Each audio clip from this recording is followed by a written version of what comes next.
আসসালামু আলাইকুম, সবাইকে শুভেচ্ছা জানাচ্ছি। মাসুম মাহবুব। দর্শক, ব্রেকিং লাইভে আবারও স্বাগত জানাচ্ছি আপনাদের। বেশ কিছু ব্রেকিং খবর থাকছে আজকের লাইভ সেশনে।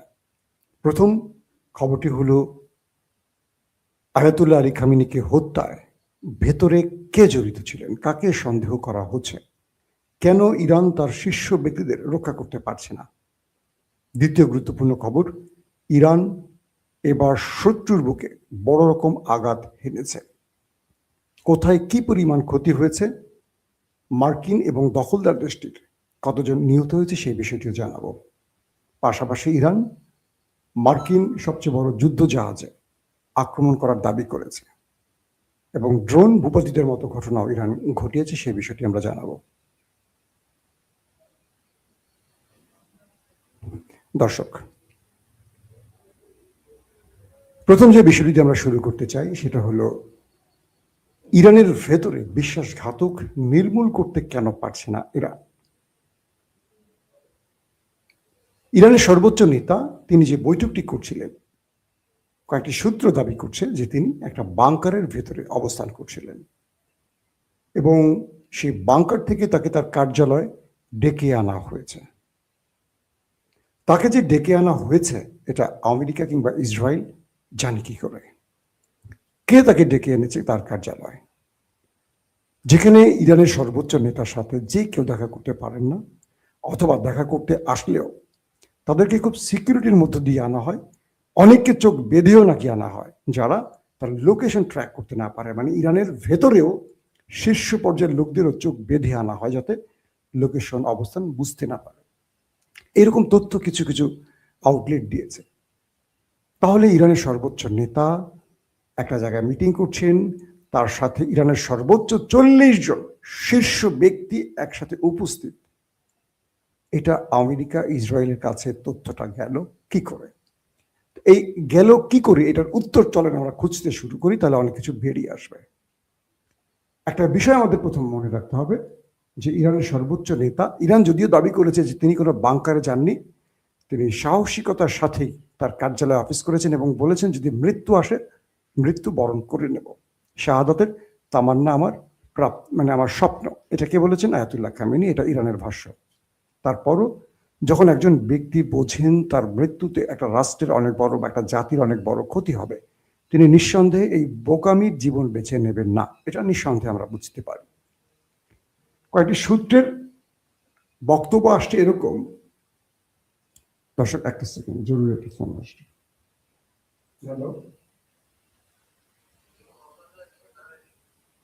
একটু গেটে শব্দ করেন, আমার ছেলে খুলে দেবে। আমি একটু লাইভে না, আমি লাইভের মধ্যে আছি। তো এখন যে বিষয়টি তৈরি হয়েছে, যে মানুষটিকে হত্যার জন্য আমেরিকা পাগল প্রায়, সেই মানুষটির নিরাপত্তা কারা ব্যর্থ হয়েছে, কারা সেটাকে সঠিকভাবে করতে পারেনি, বা তাকে কারা ডেকে সেই জায়গাটিতে এনেছে, এই বিষয়টি নিয়ে এখন ব্যাপক আলোচনা শুরু হয়েছে। প্রিয় বাবু,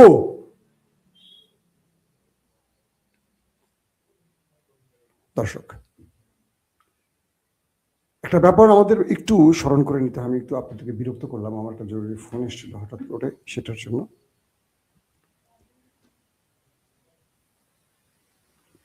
আমরা যে ব্যক্তির কথাটা এর আগেও আপনাদের বারবার বলেছিলাম, ইসমাইল কানি, আপনারা তার ছবিটা অনেকে জানেন, তাকে চেনেন। ইসমাইল কানিকে, এই ব্যক্তিকে বারবারই সন্দেহ করা হচ্ছে বিশ্বাসঘাতক হিসেবে। তিনি ইরানের রিপাবলিকান গার্ডের দ্বিতীয় সর্বোচ্চ নেতা।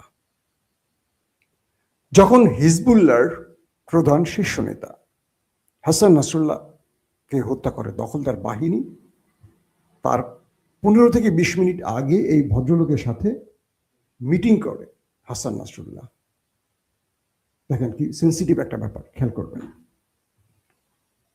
তো এই ভদ্রলোক যখন তার সাথে গুরুত্বপূর্ণ মিটিং করেন, এরপর তিনি সেখান থেকে, মানে হাসান নাসরুলের সাথে মিটিং করে বেরিয়ে আসেন। এরপর আমরা দেখলাম, আমি আপনাদেরকে সেই ছবি আর দেখাবো, ইসমাইল কানির ছবিটা দেখানোর চেষ্টা করছি। তো সেই ভদ্রলোক ভদ্রলোক বলবো না কি বলবো জানি না, আমার ধারণা সাসপেক্ট, বিশ্বাসঘাতক হতে পারে সে। তো এই ব্যক্তি হাসান নাসরুল্লাহর সাথে একটা গোপন স্থানে মিটিং করে বেরিয়ে আসার পর কিছুক্ষণ পর সেখানে অ্যাটাক করে দখলদার বাহিনী। কানি বেঁচে যান, হাসান নাসরুল্লাহ মারা যান। এই ব্যক্তি যখন হামাসের সর্বোচ্চ নেতা ইসমাইল হানিয়া যে হোটেল রুমটিতে অবস্থান করছিলেন সেখানে তিনি গিয়েছিলেন এমন তথ্য পাওয়া গেছে। যখন তিনি সেখান থেকে বেরিয়ে আসেন, হাসান নাসরুল্লাহ দুঃখিত ইসমাইল হানিয়ার সেই দেখা সাক্ষাৎ শেষ করে তিনি যখন বেরিয়ে আসেন কিছুক্ষণ পর সেখানে বিস্ফোরণ ঘটে। তার মানে আরেকজন ব্যক্তিকে, মানে হামাসের সবচেয়ে বড় কমান্ডার, রাজনৈতিক শাখার প্রধানকে আমরা হারালাম। যখন এই ব্যক্তি, আপনারা দেখতে পাচ্ছেন স্ক্রিনে, যখন ইরানের প্রেসিডেন্ট ইব্রাহিম রাইসি এবং পররাষ্ট্রমন্ত্রী আমির আবদুল্লাহিয়ান মারা যান, ঠিক তার আগেও এই ব্যক্তির সাথে তাদের লাস্ট লোকেশন, মানে কথা হয়েছে এবং লাস্ট লোকেশন হয়তো বা শেয়ারিং হয়েছে তাদের মধ্যে। মারা যান ইব্রাহিম রাইসি, মারা যান পররাষ্ট্রমন্ত্রী আমির আবদুল্লাহিয়ান। তুর্কি কয়েকটি সূত্র দাবি করছে ইরানের সর্বোচ্চ নেতা তিনি একটি নিরাপদ স্থানে ছিলেন। এখন অনেকে বলবেন যে সেই বাংকারে তো আমেরিকার হিট করতে পারতো না, আমেরিকা তার B-2 বোম্বার্স দিয়ে, বাংকার ব্লাস্টার বোমা দিয়েও ইরানের পারমাণবিক ক্ষেত্রে কিচ্ছু করতে পারে না। তার মানে ইরানের সর্বোচ্চ নেতার জন্য তার চেয়েও নিরাপদ বাংকার অবশ্যই ইরান তৈরি করে রেখেছে, কারণ পারমাণবিক বা তাদের যে ইউরেনিয়াম তার চেয়ে মূল্যবান এই খামিনি নামক ব্যক্তিটি। সূত্রগুলো বলছে যে তিনি বাংকারে অবস্থান করছিলেন। এরপর তাদের যে নির্ধারিত মিটিংটি ছিল, এই মিটিংটি পরে ছিল, কিন্তু মিটিংটিকে একটু এগিয়ে এনেছে কোনো একটি সূত্র, অর্থাৎ মিটিংটিকে একটু আগে টেনে আনা হয়েছে। যে টাইমে মিটিংটা ছিল সেই টাইম থেকে একটু আগে মিটিংটা করা হচ্ছিল। এটা ভোরের দিকে একটা মিটিং হতে পারে। সেখানে গুরুত্বপূর্ণ সেই শীর্ষ সবাই আসছেন এবং খামেনিকে তার বাংকার থেকে তার কার্যালয়ে ডেকে আনা হয়েছে। যেহেতু ইরান প্রতি মুহূর্তে রিয়েল টাইম ইন্টেলিজেন্সের মাধ্যমে বা স্যাটেলাইট তথ্যের মাধ্যমে ইরানকে অগ্রিম সব তথ্য পৌঁছে দিচ্ছিল যে কখন আমেরিকার মানে বিমান উঠছে, কখন মিসাইল মারছে, এটা তো সঙ্গে সঙ্গে চীন জেনে যাচ্ছে এবং সঙ্গে সঙ্গে ইরানকে দিচ্ছে। বলা হচ্ছে ইরানের যেই টেবিলে এই তথ্যটি দেওয়া হয়েছে চীনের পক্ষ থেকে, সেই টেবিলও এটার সাথে জড়িত, অর্থাৎ এই তথ্যটি খামেনিকে নিশ্চিত করা হয়নি বা খামেনির সিকিউরিটি প্রধানকে নিশ্চিত করা হয়নি। তার মানে একজন ব্যক্তি না, একটা টিম কাজ করেছে আমেরিকা বা ইসরায়েলের হয়ে। তারপরে বলা হচ্ছে এই মিটিংয়ে এই মিস্টার কাহিনী, যার নামটি বললাম আপনার ইসমাইল কিয়ানি, তিনি উপস্থিত ছিলেন, কিন্তু তিনি মিরাকেলি বেঁচে যান এবং বলা হচ্ছে তিনি ইন্টেলিজেন্স হেড। এখন এই ব্যক্তি ইন্টেলিজেন্স হেড, বলা হয় যে মানে head of Iran republic guard Quds brigade, যেটা তার প্রধান ছিলেন, ইন্টেলিজেন্স হেডের তথ্য একটি পাওয়া গেছে। অর্থাৎ তিনি সেখানে উপস্থিত ছিলেন এবং তিনি বেরিয়ে গেছেন বা কৌশলগত কারণে সেখান থেকে তিনি অবস্থান পরিবর্তন করার পরই এই ঘটনাটি ঘটেছে, যাকে আপনারা স্ক্রিনে দেখতে পাচ্ছেন। প্রশ্ন হলো, একটা দেশের সিকিউরিটি সিস্টেম, গোয়েন্দা সিস্টেম কতটা দুর্বল হতে পারে? ইরান তার অনেকগুলো দুর্বলতা কাটিয়ে নিয়েছে, যে কারণে এবার আমেরিকা ইসরায়েল ইরানের ভেতরে আক্রমণ করতে গিয়ে সফলভাবে অনেক কিছু করতে পারেনি, সিস্টেম অকেজ করতে পারেনি। ইরান তার প্রত্যেকটা সিস্টেম অন রেখেছে, যে জন্য আমেরিকা ইসরায়েলের অনেক কষ্ট হয়েছে। কিন্তু আলী খামেনি তার অবস্থান পরিবর্তন করেছেন, বাংকার থেকে তিনি কার্যালয়ে প্রবেশ করেছেন, আগের টাইমটা পিছিয়ে টেনে সামনে আনা হয়েছে। তিনি কোন রুমটাতে কখন বসে আছেন, কোন পজিশন থেকে হিট করলে সবগুলো লোক মারা যাবে, এই তথ্যগুলো আমেরিকা বা ইসরায়েলের পাওয়ার কথা কি ভাবতে শুরু করেন। তার মানে ইরানের মধ্যে সবচেয়ে বড় বিশ্বাসঘাতকরা এই কাজটির সাথে জড়িত, কনফার্ম বলা যায়। অনেকে প্রশ্ন করবেন যে ভাই কি বলবো, যে এটা অন্য সিস্টেম, এটা রেডিও সিস্টেম, এটা আর্থকুইক সিস্টেম, এটা ওই সিস্টেম সেই সিস্টেম। বিজ্ঞানের অনেক ভাষা বলবে, আসলে বিজ্ঞানের ভাষা না। সবচেয়ে বড় জিনিস হলো, যখন ঘরের ভেতরে বিশ্বাসঘাতক থাকে তখন আমেরিকার কোনো পেগাসুস লাগে না, কোনো সাইবার কি বলবো হ্যাকিং সিস্টেম লাগে না, কোনো উপগ্রহ তথ্য লাগে না। তখন একটি মোবাইল সংকেতের মাধ্যমে অবস্থান নির্ণয় করা খুব সহজ হয়। ধরেন আমার 4 জন বডিগার্ড আছে, সবাইকে আমি বলছি যে আমার জীবনের প্রয়োজনে কেউ মোবাইল ইউজ করবা না, তোমরা সবাই এই মানে এই মোবাইল টাইপটা বা এটা তোমরা ব্যবহার করো, এটাতে আমাদের নিজের তৈরি। কিন্তু এর মধ্যে একজন জিপিএস অন করে রেখেছেন, কারণ তার সাথে আমেরিকার চুক্তি আগে থেকে আছে, কারণ সে আমার বডিগার্ড। তো তার অবস্থান মানে আমার অবস্থান বোঝা যাচ্ছে, এই তো। তো এই ব্যক্তিকে সন্দেহের তালিকায় রাখা হয়েছে। আমি সূত্র ধরে খবরগুলো দিয়েছি, এটা আমার বানানো বা মন গড়া তথ্য না। আপনার হয়তো আমি আজকে দিয়েছি, কাল পরশু থেকে এর নামটা দেখবেন আলোচনায় চলে আসবে। তো এখন এই পদ্ধতিতে ইরানের শীর্ষ নেতাকে বাংকার থেকে তার কার্যালয়ে টেনে আনা হয় এবং সেখানেই আঘাতটা করা হয়। দুঃখজনক হলেও সত্য, শুধু আলী খামেনি না, ইরানের শীর্ষ সবগুলো ব্যক্তি শাহাদাত বরণ করেছেন। সেনা প্রধান, আইআরজিসি প্রধান, গোয়েন্দা প্রধান, প্রতিরক্ষা মন্ত্রী, মানে একদম গুরুত্বপূর্ণ সব ব্যক্তি। এখন আপনারা হয়তো অবাক হবেন বা কষ্ট পাবেন যে ভাই তাহলে তো ইরান হেরে গেছে। না, বিগত 12 দিনের যুদ্ধে ইরানের টপমোস্ট 20 জনকে মেরে ফেলেছিল। সেখানেও আইআরজিসি, বিমান, নৌ প্রধানরাও ছিলেন। প্রত্যেকের বিকল্প ইরান কয়েক ঘন্টার মধ্যে তৈরি করে ফেলেছে। আমি বিশ্বাস করি ইরান এদের বিকল্প তৈরি করে ফেলেছে এবং তারা অপারেশন শুরু করে দিয়েছে। কিন্তু দুঃখজনক হলেও ইরান যুদ্ধের আগে তার বিশ্বাসঘাতকে শেষ করতে পারে না। আরো মানে দুর্বল বা দূরের বিশ্বাসঘাতকগুলো শেষ করেছে, এটা মোটামুটি কনফার্ম। কিন্তু সবচেয়ে কাছের বিশ্বাসঘাতকটাকে হয়তোবা নির্মূল করতে পারেনি বলে আজকে অনেক বড় মাসুল দিল ইসলামিক প্রজাতন্ত্র ইরান। দর্শক, খামেনিকে হত্যার পর আইআরজিসির নতুন কমান্ডার নিয়োগ হয়ে গেছে, আমরা শুনতে পেরেছি। সব সেক্টরে নতুন ব্যক্তি বসছেন এবং প্রেসিডেন্ট মাসুদ পেজেশকিয়ান অল্পতে বেঁচে গেছেন, কারণ তার উপরও অ্যাটাক হয়েছে। তিনি বেঁচে ফিরে জাতির উদ্দেশ্যে ভাষণ দিয়েছেন।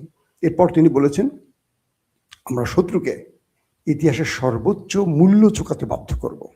ইরান তার জীবনের সবচেয়ে বড় আঘাত করতে যাচ্ছে। তারপরেই আমরা দেখলাম ইরান বৃষ্টির মতো অ্যাটাক শুরু করেছে। আমরা দেখেছি ইসরায়েল, এই একটু আগে আমি দেখলাম আমার চ্যানেলে আরেকটা সংকেত চলে এসছে, ওয়ার্নিং আসা পড়ছে পূর্বের একটা ভিডিওর নাম দিয়ে।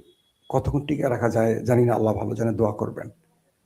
তো এখন যে বিষয়টি তৈরি হয়েছে যে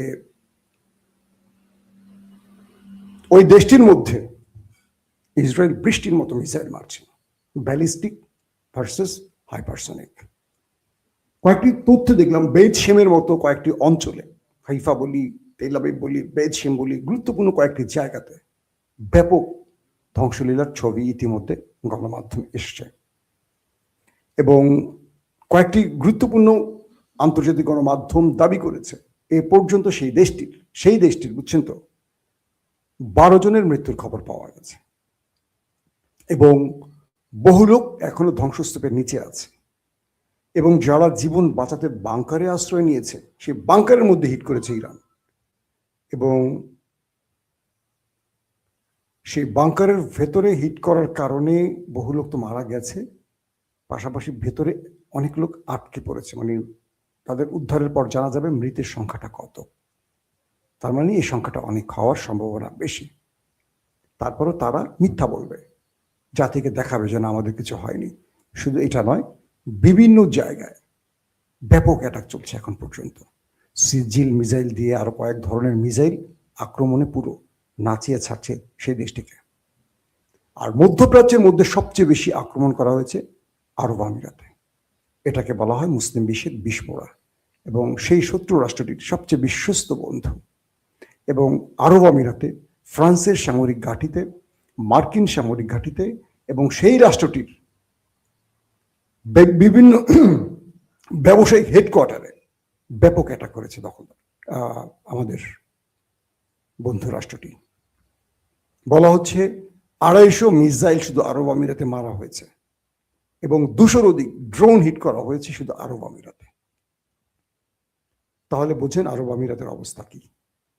পাশাপাশি কাতার, কুয়েত, সৌদি আরব, আর দ্বিতীয় সর্বোচ্চ হিট করা হয়েছে বাহরাইনে এবং জর্দানেও একইভাবে আক্রমণ চলছে। এবং আরবের মানুষরা বুঝতে পারছে, আরবের মানুষরা এখন তাদের রাষ্ট্রপ্রধানকে দায়ী করে বলছে যে তোমরা আমাদের মুসলিম ভাইদেরকে আমাদের শত্রু বানিয়ে এখন আমাদের হত্যা করাচ্ছ। তোমরা তাদের সাথে বন্ধুত্ব করছো যারা আমাদের শত্রু, আর তাদেরকে তোমরা মানে আমাদের ভাইদেরকে তোমরা মেরে তারা তামাশা দেখছো। এখন আরবের রাষ্ট্রগুলো টেনশনে পড়ে গেছে। বলা হচ্ছে অনেক রাষ্ট্রপ্রধান মোহাম্মদ বিন সালমান, মোহাম্মদ বিন জায়েদ, এরকম বড় বড় ব্যক্তিরা তাদের নিজেদের প্রাসাদ ছেড়ে আত্মগোপনে চলে গেছেন। সেটা বাংকারে বা মাটির নিচে কোনো করতে আল্লাহ ভালো জানে। তারা কেউ তাদের মূল বাসভবনে অবস্থান করছেন না, এমনও তথ্য আসছে বিভিন্ন আরবিয়ান আউটলেটে। তো সবকিছু মিলে ইরান যে খেলা শুরু করেছে বা যে পাগলামি শুরু করেছে বা যে ঝড়ের গতিতে অ্যাটাক শুরু করেছে, এতে করে মার্কিন 27টি মানে মার্কিন যুক্তরাষ্ট্রের 27টি সেনা ঘাঁটিকে তারা টার্গেট করেছে। 6টি রাষ্ট্র, কিন্তু 27টি ঘাঁটি তারা টার্গেট করেছে। বলা হচ্ছে এই সংখ্যাটা আরো বাড়ছে। আমেরিকার পক্ষ থেকে এই পর্যন্ত তাদের বেশ কজন হাফ ডজনের মতো সেনা নিহতের তথ্য পাওয়া গেছে। আমেরিকা এই পর্যন্ত প্রথম তারা স্বীকার করেছে এবং তারা নিজেরাই বলেছে এই প্রথম ইরানের হাতে আমাদের প্রথম দফায় আসতে 3, এই কিছুক্ষণ আগে দেখলাম যে 5 বলা হচ্ছে, কারণ বেশ কজন আহত হয়েছে, নিহত হয়েছে। আর ইরান দাবি করেছে তারা মার্কিন প্রায় 250 সেনাকে ওপারে পাঠিয়েছে। এটা ইরানের দাবি, কারণ আমেরিকা আস্তে আস্তে সেটা স্বীকার করবে কিনা, বাড়াবে কিনা, সেটা সময়ের আলোকে বোঝা যাবে। পাশাপাশি আমেরিকা দাবি করেছে তারা ইরানের একটি যুদ্ধ জাহাজকে ক্ষতিগ্রস্ত করেছে অ্যাটাক করে।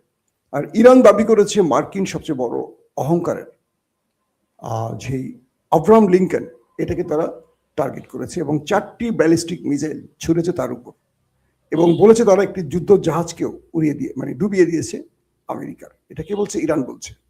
পাশাপাশি মার্কিন ড্রোন ভূপাতিত করেছে, এবং আজকে আমরা যে সময় লাইভটি করছি এখন পর্যন্ত ইরান বিভিন্ন সেক্টরে অ্যাটাক করে যাচ্ছে, এবং ইরানের আইআরজিসির পক্ষ থেকে বা ইরানের প্রেসিডেন্টের পক্ষ থেকে সর্বোচ্চ প্রতিশোধের ঘোষণা চলে এসছে।